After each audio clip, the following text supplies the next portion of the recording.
Hi everybody, financial literacy की ओर जो हमारी करंट सीरीज चल रही है वो है बेसिक्स ऑफ स्टॉक मार्केट। तो जब स्टॉक मार्केट का नाम आता है तो उसमें हम शेयर्स की बात करते हैं, और जब हम शेयर्स की बात करते हैं, स्टॉक मार्केट की बात करते हैं, तो अगर हम डीमैट की बात ना करें तो ये पॉसिबल ही नहीं है। तो आज के इस वीडियो में इंटायरली हम जानेंगे सब कुछ डीमैट अकाउंट के बारे में। जैसे बैंक्स में हम सब अपना पैसा रखते हैं, उसका हिसाब किताब होता है, कहां गया, किसको गया, कहां से आया, उसी तरीके से डीमैट अकाउंट्स हमें एक कंप्लीट डिटेल्ड इंफॉर्मेशन देते हैं हमारे स्टॉक्स की, हमारे शेयर्स की, और हमने कब बेचा, क्या बेचा, कितना बेचा, कब खरीदा, कितना खरीदा और किसे बेचा। ये सारी डिटेल्स हमको डीमैट अकाउंट में मिलती हैं। तो बैंक अकाउंट पैसे का हिसाब किताब रखता है, डीमैट अकाउंट हमारी सिक्योरिटीज का हिसाब किताब रखता है। अब जो डीमैट अकाउंट है, क्या वो सिर्फ शेयर्स रखता है? नहीं, डीमैट अकाउंट में हम अपने बॉन्ड्स रख सकते हैं, हम अपने सर्टिफिकेट ऑफ डिपॉजिट्स रख सकते हैं, ईटीएफ्स रख सकते हैं, म्यूचुअल फंड्स की यूनिट्स रख सकते हैं, और शेयर्स तो रख ही सकते हैं डिजिटल फॉर्म में। 1996 के पहले ये सारा प्रोसेस फिजिकल शेयर सर्टिफिकेट के फॉर्म में होता था। ये बहुत ही लेंथी प्रोसेस था।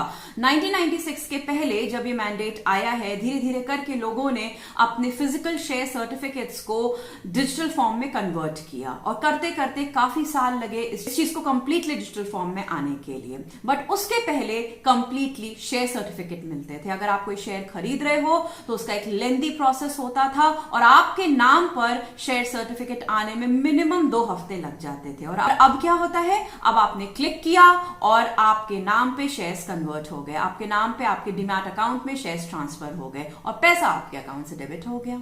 और अगर आप शेयर्स बेच रहे हो तो आपके अकाउंट में पैसा आ गया, और जिस किसी ने भी खरीदा है उसके नाम पे शेयर्स ट्रांसफर हो गए। And this is just a click of a button away, तुरंत हो जाता है। तो है ना ये प्रोसेस आसान और इजी, और सब कुछ आपके सिस्टम पे आपके सामने है, किसी पे आपको निर्भर नहीं करना है। आप तुरंत देख सकते हैं कि क्या स्टेटस है आपके डीमैट अकाउंट, क्या स्टेटस है आपके बैंक अकाउंट का, thanks to the digital technology.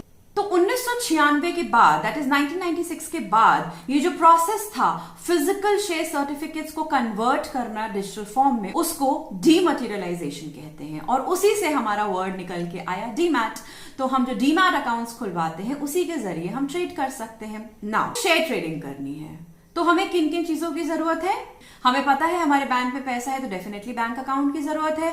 फिर हमारे शेयर्स डीमैट में रहते हैं तो डेफिनेटली हमें डीमैट अकाउंट की जरूरत है। तो क्या सिर्फ इन दोनों के होने से हम खरीदना और बेचना कर सकते हैं शेयर्स का? जवाब है नहीं। आप सिर्फ डीमैट अकाउंट अगर आपके पास है तो आप शेयर्स को या सिक्योरिटीज को सिर्फ रख सकते हो। बहुत से लोग इनहेरिट करते हैं, बहुत से लोगों को कंपनीज दे देती है, तो वो एज अ स्टॉक अगर रखना चाहते हैं तो डीमैट अकाउंट खुलवा के रख सकते हैं। लेकिन अगर वो डिसाइड करते हैं कि उनको बेचना है, बाय करना है, तो क्या करना होगा? तब आपको ट्रेडिंग राइट्स लेने होते हैं, और वो क्या होता है? वो एक ट्रेडिंग अकाउंट होता है। तो आपको किन चीजों की आवश्यकता है ट्रेड करने के लिए स्टॉक मार्केट में? एक बैंक अकाउंट जिसमें पैसा है, डीमैट अकाउंट जिसमें आप शेयर्स रखेंगे, और ट्रांजैक्शन राइट्स के लिए ट्रेडिंग अकाउंट। सो 3 अकाउंट्स का combination will give you the right to trade in stock exchange. बहुत सारे बैंक्स 3-in-1 अकाउंट का सुविधा देते हैं। लाइक आप एक ही छत के नीचे जाइए और आपको ये सारी तीनों चीजें मिल जाएंगी। बट अगर आपका बैंक कहीं और है और आप अपना डीमैट अकाउंट किसी और जगह पे खुलवा रहे हो तो वो भी पॉसिबल है, बस उसके साथ एक ट्रेडिंग अकाउंट्स के राइट्स भी आपको लेने पड़ेंगे, and then you are good to go. चाहे आप 3-in-1 कराओ, चाहे आप अलग अलग कराओ, बस ये तीनों चीजें लेकिन होनी चाहिए। ओके, ये जो डीमैट अकाउंट मैंने बोला कि हमें खुलवाना है, कहीं पे भी खुलवा सकते हैं, वो हम कहां खुलवा सकते हैं? वो हम डिपॉजिटरी पार्टिसिपेंट्स के पास खुलवा सकते हैं। अब ये डिपॉजिटरी पार्टिसिपेंट्स कौन होते हैं? ये बैंक्स हो सकते हैं, फाइनेंशियल इंस्टीट्यूशंस हो सकते हैं। फॉर एग्जांपल शेर Khan, angel broking, Motilal Oswal, banks की कैटेगरी में आईडीबीआई सिक्योरिटीज। तो ये कुछ एग्जाम्पल्स हैं। अभी जो वर्ड आया है डीपी पार्टिसिपेंट्स, इससे मैं आपको बताना चाहूंगी कि हमारे डिपॉजिटरी सिस्टम का क्या स्ट्रक्चर है इंडिया में। ये जो चार्ट आप देख रहे हैं, इसमें देखिए हमारे भारत में 2 डिपॉजिटरीज हैं, द मेन डिपॉजिटरी, जिनके पास सारा लेखा जोखा है, कितने डीमैट अकाउंट्स हैं भारत में, दैट इज एनएसडीएल और CDSL. NSDL stands for National Depository Securities Limited and CDSL stands for Central Depository Services Limited. ये 2 ही डिपॉजिटरीज हैं इंडिया में। अब इन डिपॉजिटरीज से जुड़े होते हैं DPs, मतलब डिपॉजिटरी पार्टिसिपेंट्स, मतलब मोतीलाल ओसवाल, एंजल ब्रोकिंग, शेर खान, ज़ीरोधा, IDBI सिक्योरिटीज, तो ये जितनी भी कंपनीज आपको डीमैट अकाउंट बेच रही है ना, वो डिपॉजिटरी पार्टिसिपेंट्स हो गए। और ये डिपॉजिटरी पार्टिसिपेंट्स जुड़े होते हैं NSDL और CDSL के साथ। तो आपको कहां से लेना है डीमैट अकाउंट? आपको लेना है इन डिपॉजिटरी पार्टिसिपेंट्स, DPs से। तो हम और आप हो गए इंडिविजुअल इन्वेस्टर्स। हम इंडिविजुअल इन्वेस्टर्स को अगर डीमैट अकाउंट खुलवाना है तो हम जाएंगे डिपॉजिटरी पार्टिसिपेंट्स के पास, एंड वो जुड़े होते हैं NSDL और CDSL से, जिनके पास पूरा लेखा जोखा होता है कि भारत में कितने डीमैट अकाउंट्स हैं। एज पर रिपोर्ट्स भारत में अप्रोक्सीमेटली 4 करोड़ डीमैट अकाउंट्स हैं, और पॉपुलेशन तो आप सब जानते ही हैं कितनी है। तो क्या आप रियलाइज करते हैं कि कितना स्कोप है? अभी भी बहुत स्कोप है लोगों को इन्वेस्टमेंट समझने के लिए, फाइनेंशियल प्लानिंग समझने के लिए। और जैसे जैसे वो इन्वेस्टमेंट्स का महत्व समझेंगे, वो डीमैट अकाउंट्स की तरफ बढ़ेंगे, क्योंकि वो ही एक जरिया है, इन्वेस्टमेंट्स ही एक जरिया है प्रॉपर फाइनेंशियल प्लानिंग करने का इन अ वेरी रैशनल वे।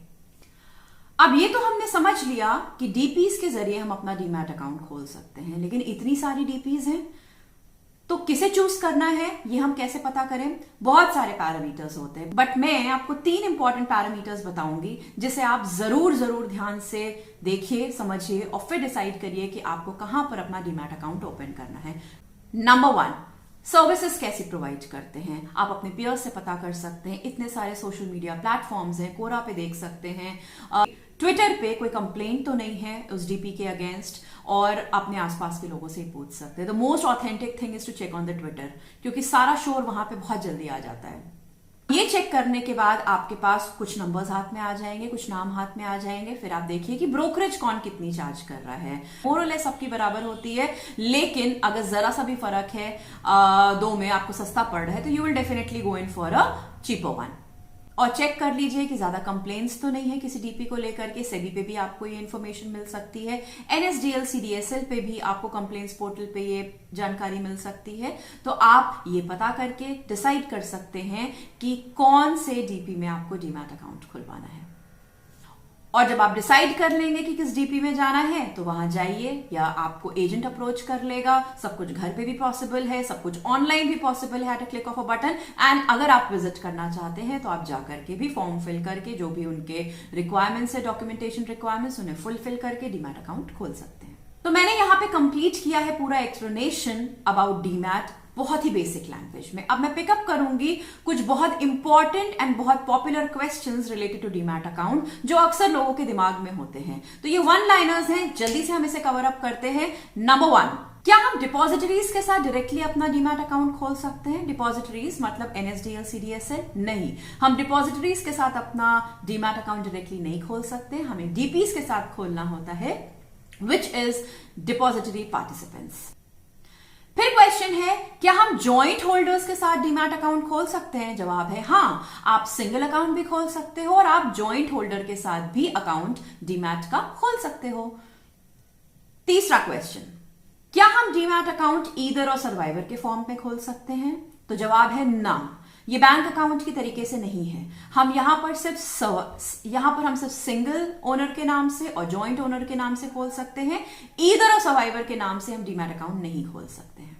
चौथा सवाल, क्या हम ट्रस्ट के नाम पे डीमैट अकाउंट खोल सकते हैं? जवाब है हाँ, हम खोल सकते हैं ट्रस्ट के नाम पे। पांचवा सवाल, क्या हम HUF के नाम पे खोल सकते हैं डीमैट अकाउंट? जवाब है नहीं, HUF के नाम पे आप नहीं खोल सकते हैं।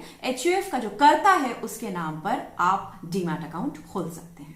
फिर एक इंपॉर्टेंट क्वेश्चन है, क्या मुझे डीमैट अकाउंट में नॉमिनेशन करवाना चाहिए? तो मेरा जवाब यहां पे बहुत ही ओपन एंडेड है। सिर्फ डीमैट नहीं, जितने भी आपके बैंक अकाउंट से, इन्वेस्टमेंट से, सब में आपको नॉमिनेशन करवाना चाहिए। बिकॉज आप at the end of the day किसके लिए इन्वेस्टमेंट्स कर रहे हो, किसके लिए सेविंग्स कर रहे हो? अपनी फैमिली के लिए, लव्ड वंस के लिए। कोविड में हमने देखा कि कितनी सारी problems I, all of a sudden people went away, और जिन लोगों ने नॉमिनेशन नहीं करवाया उनके घर वालों को पैसे नहीं मिल पाए हैं। तो पॉइंट इज कि आप नॉमिनेशन करवाइए, ताकि कुछ बुरा नहीं होगा किसी के साथ, बट टू बी प्रिपेयर्ड, अगर आप नॉमिनेशन करके रखते हैं तो घर वालों को या जिनको हम प्रोटेक्ट करना चाहते हैं फाइनेंशियली, उनको वो फंड्स मिल जाते हैं। फिर सवाल बहुत सारे लोग पूछते हैं कि हम बहुत सारे डीमैट अकाउंट्स खोल सकते हैं, मतलब एक से ज्यादा डीमैट अकाउंट खोल सकते हैं? जवाब है हाँ।